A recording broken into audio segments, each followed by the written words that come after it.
ស្វាគមន៍មកកាន់ហងមេ Flash News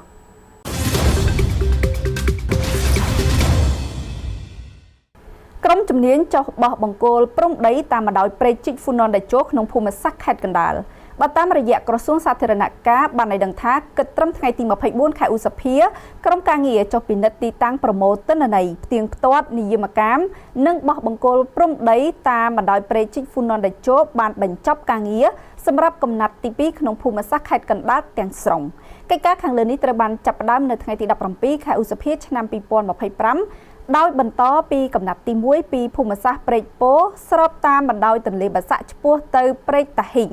ជារួមលទ្ធផលនៃចំនួនបង្គោលដែលបានពិនិត្យនិងបោះរួចរាល់ក្នុងខេត្តកណ្ដាលទាំងស្រុងមានសរុបចំនួន232បង្គោលនិងបានពិនិត្យនិងបោះរួចរាល់ក្នុងខេត្តតាកែវចំនួន38បង្គោល